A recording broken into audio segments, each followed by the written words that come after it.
Jamaica against Curacao on November 18 at the National Stadium, 8 p.m. at Jamaica time. We're joined with the head coach of the Jamaica Senior Men's National Team, Coach Steve McClaren, who will first get into some opening remarks, and then after that we'll go right into the squad. Good morning, Coach. Thank you, Simon, and thank you, gentlemen and ladies, for being present this morning. It's rather somber and low mood since I've been on the island, and our thoughts and our prayers are with everybody who's been affected by Hurricane Melissa. Condolences to the families who have lost someone very special and close to them. Our thoughts and prayers are with them. And myself included and all our staff from the UK, we watched, and the players, with horror at the devastation and what followed from the hurricane and the aftermath. And we'll all, while we're here, what can we do? We will try to put at least some positivity and a smile on people's faces in the midst of adversity. That's what we want to do. Our motto has always been to put a smile on the Jamaican island and on the people, on the families, on everybody, because there is nothing better than a Jamaican smile. I can guarantee you that. So that's what we'll be working towards. That will be our bit, what we have to do. We will support also in other ways, and I know the JFF are doing that also. We just hope that aid and relief can come to these people who are suffering at this present time. Congrats to Mount Pleasant for reaching the final of the Caribbean Cup. 3 years in a row, Jamaica has been represented. It follows obviously from the Cavaliers' success last year, and hope they can follow that. And looking at the way they're playing and the form that they're in, it's a good chance they will do that. So congratulations to them. Onto the squad, which has obviously been put out there. The injuries that we have, Deshaun Bernard, I spoke to him a few weeks ago. He's still in rehab, still recovering, 3 or 4 weeks away from playing, which is great news. Amari Bell suffered an injury last weekend, will be out for 3 or 4 weeks. Leon Bailey finally got fit, was playing for Roma, was looking very sharp. Unfortunately this week in training, injured his hamstring. And they say it's going to be about 2 weeks. I've spoken to Leon,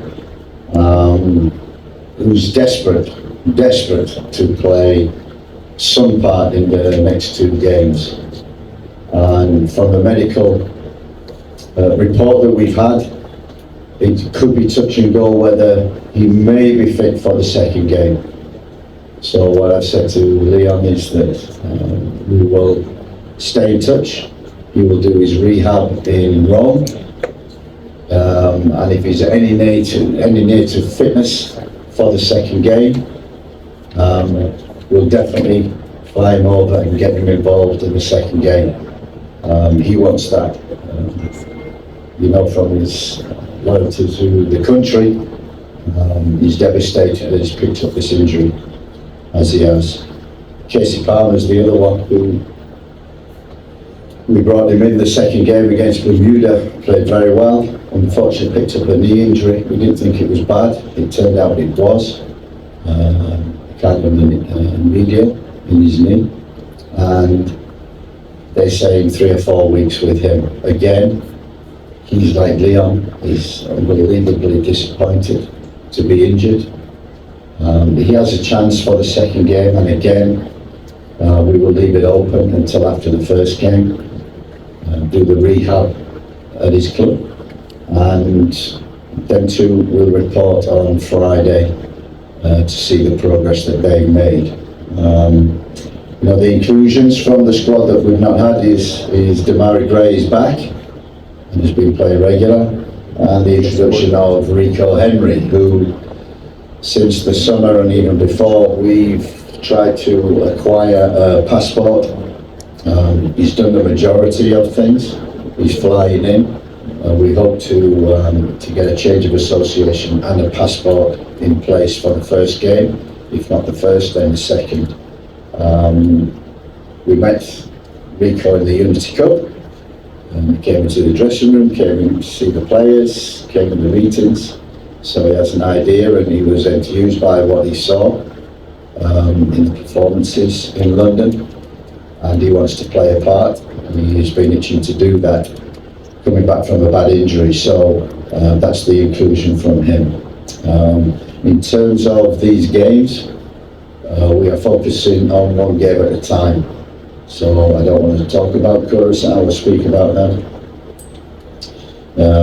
Trinidad is the most important game for us. It's important that we go there, we show resilience, a good performance, and get a result in Trinidad, which will enable us to go into the final game, knowing that we need a win to qualify for the World Cup. That's going to be huge and important.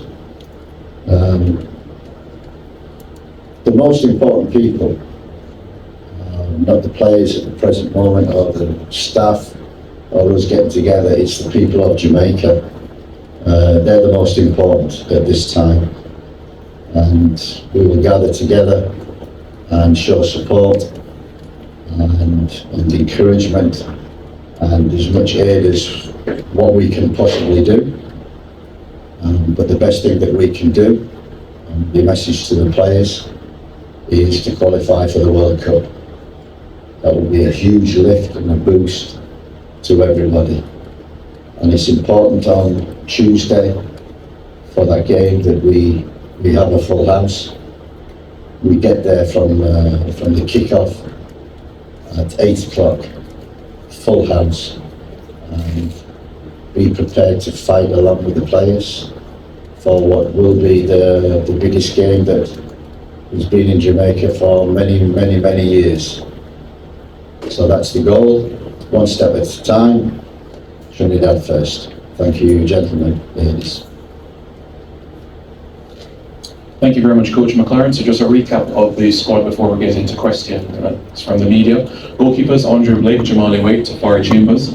The defenders, Dexter Lambakisa, Joel Atibadir, Ethan Pinnock, Damien Lowe, Mason Holgate, Richard King, Rico Henry, Greg Lee, Ian Frey.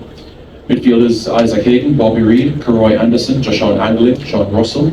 And the forwards, Shamar Nicholson, Ramon Burrell, Bailey Ty Kadamatri, Demarai Gray, Ronaldo Cephas, Kaheem Dixon, Tyrese Campbell, Warner Brown, and Dujon Richards. So now we're going to open the floor for questions from the media. We kindly ask that you step forward to the microphone to pose your question to Coach McClaren. Thank you very much.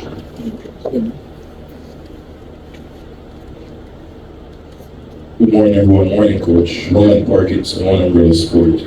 How much does a player's type or quality as it pertains to the team?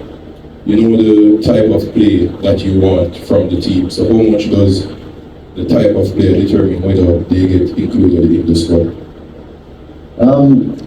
I think what I've done this squad is, look, I think, how long has it been? Nearly 18 months.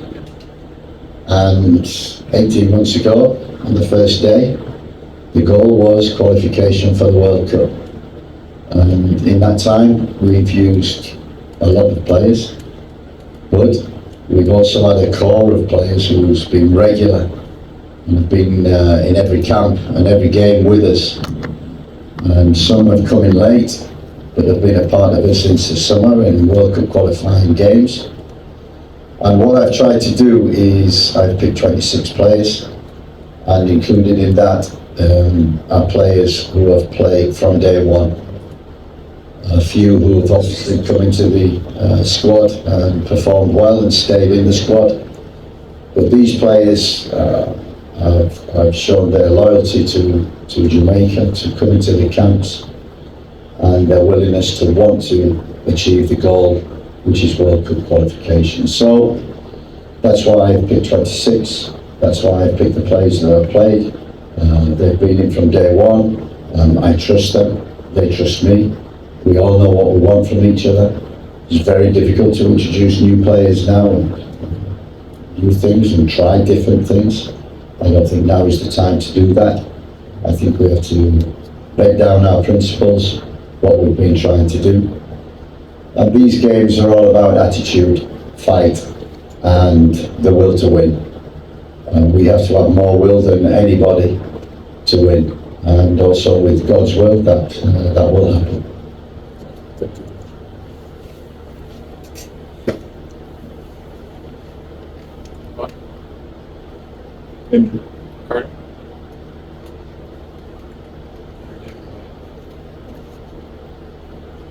Morning, Coach. Morning, Simon. King from Barbary TV. Coach, we've seen where players that are selected in the squad came on social media to show their support to Jamaica in light of the devastation of Hurricane Melissa, right, Coach? We know that it's already a task to qualify to the World Cup in itself, and I know that most of the players will be using this opportunity as motivation to assist us to go over the line. But has it been any additional difficulty, or has it been any additional pressure on the coaching staff and the players, knowing that getting over the line will boost the whole morale of the whole nation? Is it any additional pressure, or is it just being seen as motivation? It's seen as the motivation that's been there from day one. You know, Jamaica, why do they travel thousands and thousands of miles to come over? You know, we said this 18 months ago. Everybody's goal was World Cup qualification, and we're on the brink. We've come this far. We've had 18 months working towards this moment. We've had ups and downs. We've had success. We've had failures, disappointments, high lows, and it all boils down to this. They know the importance. They know more than us. We don't need to pile any more pressure on them. We do that every camp they come. But I think we've got the added pressure of the people of Jamaica who are suffering at the present moment, and devastation and travesty that they must be going through. We can't see that, we can't feel that. We need to be able to feel that, what the people are feeling as well. And if we can come together as one and get the feeling of the island, get the feeling of the people, because they're the most important.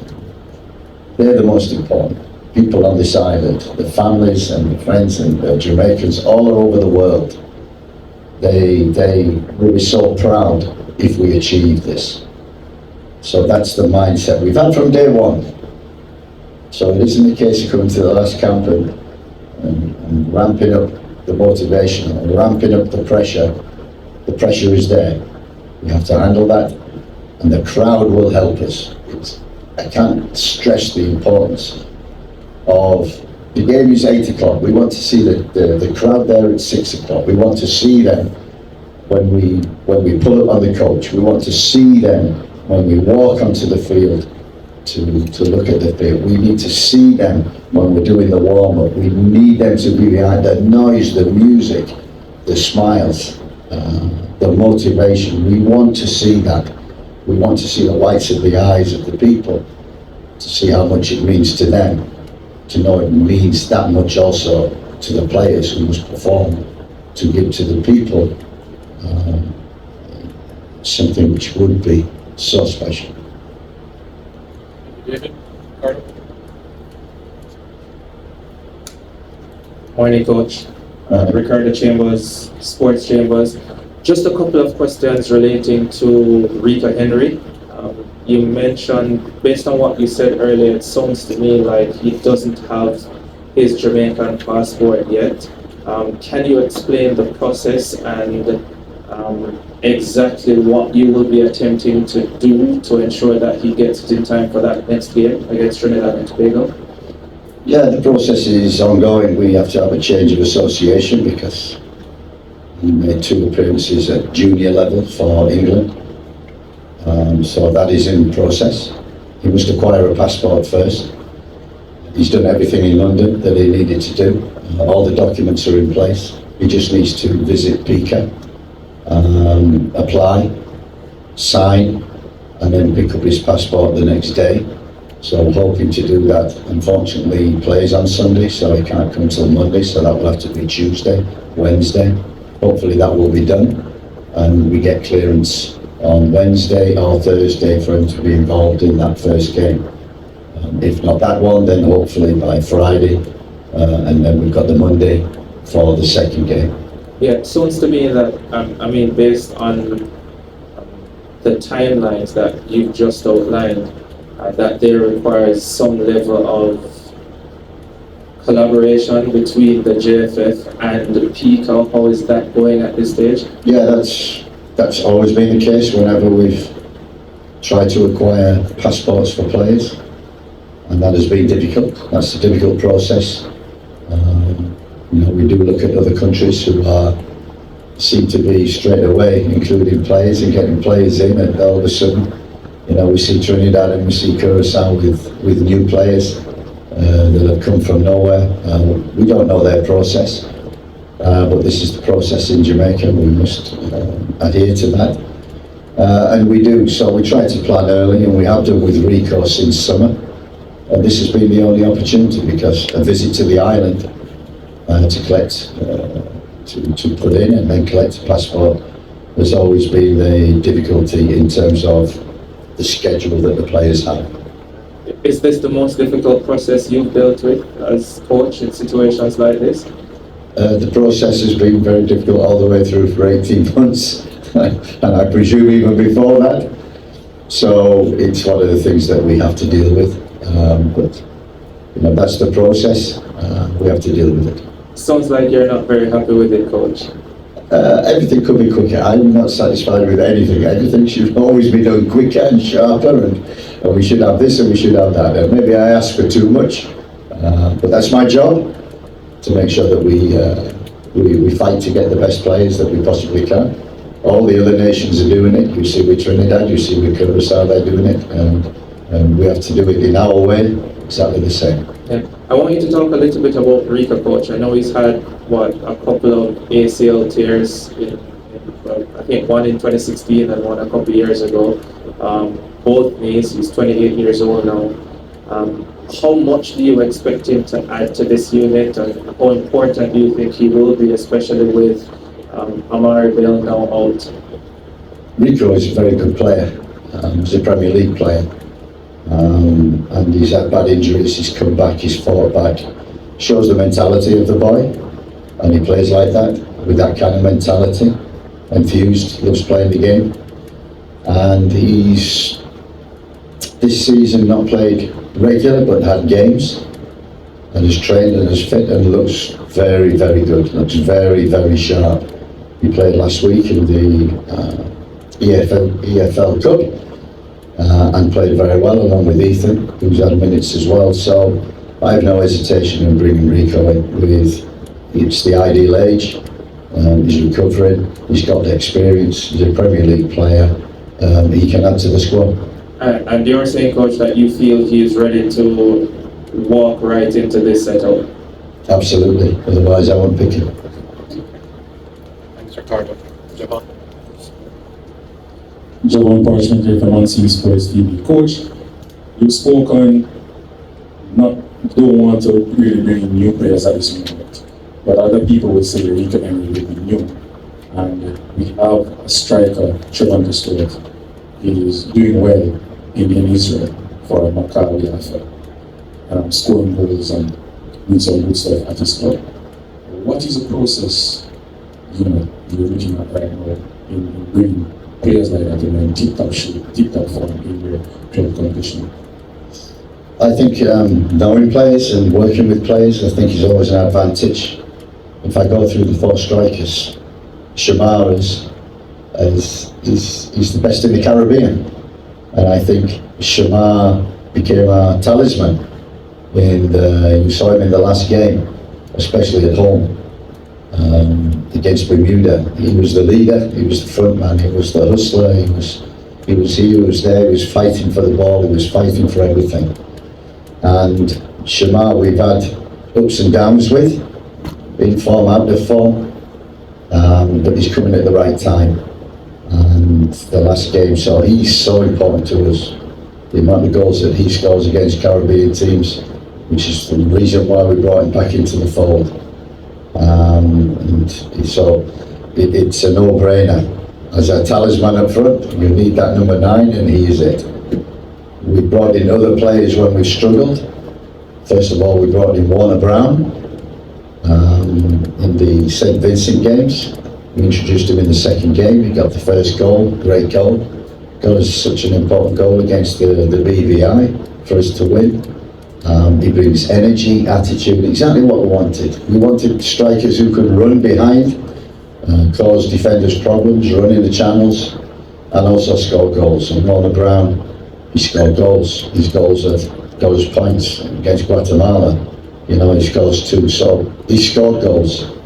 And then in the summer, we didn't have Warner Brown, we didn't have Shamar, and we introduced Roman Burrell, and Roman scored his first game in the Unity Cup, and for the championship he's got a good move to QPR, big club, and I think in the last 5 games he scored 4 goals. So he's a striker in form, and you've got to pick a striker in form. As one of my staff said, when they're hot, get him in, and he's hot at the moment. And we brought in Calamatri when we didn't have Roman, and when we didn't have Shamar, and we didn't have Warner. Calamatri came in and he scored. He did great against Bermuda, scored against Trinidad, and if you notice all them strikers, one thing they've got: attitude. They work, they've got speed, and they can score, and that's so important in the process. And the other thing that they've got, the age of them, I think they're all under 23. So, you know, we're introducing, not just we've got the experienced players, but also we've been introducing young players into the fray. You know, we introduced Whisper the last camp. I've been wanting to do that for a long time, so it's great to see him. So the blend of experience and youth, I think we've got really, really well. And the number 9s at the moment, although there are other players, we're going with what we know and proven. Okay, coach, next question. The left back position, we have Greg Lee and Rico Henry is coming in. We're not sure if he will play the first game. Webster was on standby. He's playing very well in the first game. I think he assisted in the game, and he's not included. Talk to me about that. If I could, and the JFF allowed me to, I'd bring 30 players in. Because you're absolutely right. Every time I pick a squad, there are always 5 or 6 names, and I get killed for the 5 or 6 names that I've not included in the squad. And all of a sudden, people get disappointed because of that. You know, so I only have 23 players. I bring in 26. They've allowed me that because if we do get injuries, especially after this weekend, we don't have time to bring people over. So that's why we brought that squad. Webster, really impressed with him the camp before, and he's unlucky not to be there. But Greg Lee and Amari Bell have always been the first choice left backs.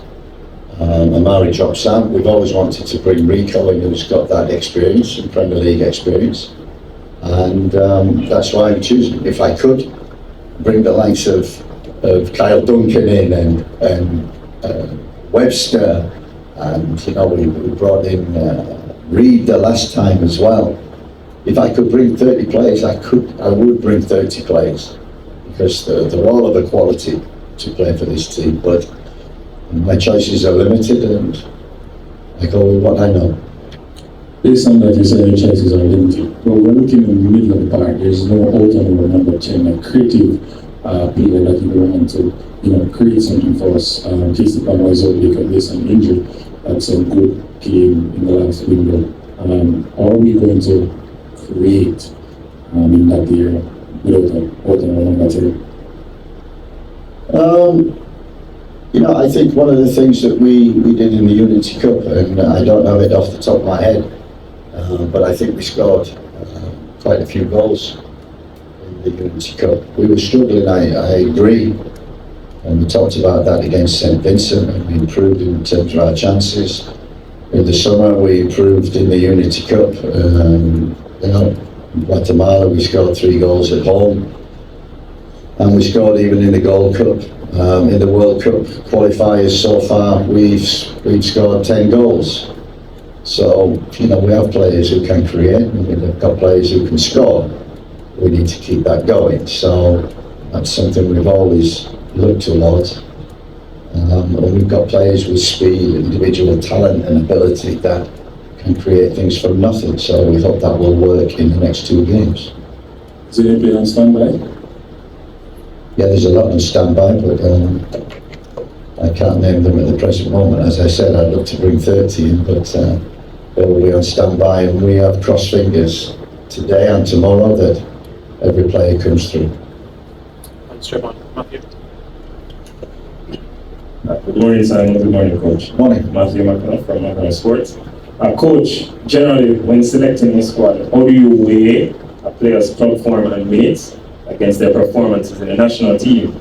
And are there any specific data points that you generally rely on to make this selection? And which factor ultimately carries the most weight for you? And also, has that differed in this selection, given that this is the final round of qualifying? Yeah, it's a good question, and you're right, we go on many things. We go on the eye and what we see for the club and what they produce for Jamaica. And I know plenty of players who, when I worked with England, they gave different performances for England than they did for their club. And sometimes different performances for their club than they did with England. And you have to weigh that up. And that's called experience. And on the big stage, and when you have to deliver, being able to deliver. So these players in the squad are proven that they've been playing for Jamaica for many years, some of the experienced players, and they've been playing well. And you trust them. And trust is massive and huge. And that's why I've picked these 26 players, because I've worked with them before, I've seen them play for Jamaica, and I trust them. And sometimes I take their club form and I close my eyes. And sometimes I look at the club form and say, well, he's not playing, he's not getting minutes, so therefore he's not in momentum. So sometimes it's stats, sometimes it's the eye, and sometimes it's the gut. So they're the things that I pick a squad from. And again, that's what I've done. And hopefully it all comes together with 2 wins. Also, Coach, has that general way of selection differed this time, given it's the final round of qualifying? Yeah. Why change? Someone always said to me, what have you been doing for the last 18 months? And what, the last 2 games you want to change everything and introduce this and introduce that? It's not the time to do that. It's knowing what you do best, and it's doing it. Thank you. Thank you, Matthew. Marlon. Morning, Coach. Marlon McFarlane, John Belford. Morning. Coach, if I'm not mistaken, I heard that Ian Cray is more listed as a defender this time around instead of a midfielder. Is it that you're more seeing him more as a right back more than he must help in the midfield this time around? I don't think so. I think we've got Mason Holgate at the moment, who's playing right back for his club. Matty Budier, who's played there for his club and for country. And Ian Frey, who can play right back and midfield. And as you know, since summer really, we've been working towards inverting fullbacks and having flexibility. And when you've got a player like Ian Frey, who's a right back and a midfield player, you've got the ideal one who can play right back and invert. So we've got the best of both worlds with Ian. So yeah. We don't necessarily say he's a winger, he's this, he's that. We don't label players. The modern game is you have to play, and you have to play anywhere. And they are labelled in some speciality positions, but some you do need to play in several, and that's why we had Latty in from day one, because he could play right back, centre back in a 2 or a 3. He could play a defensive midfield player and do a job in there. And players like that are invaluable. So having Ian Frey fit and available for us to play right back or to play holding midfield, it's perfect for the squad.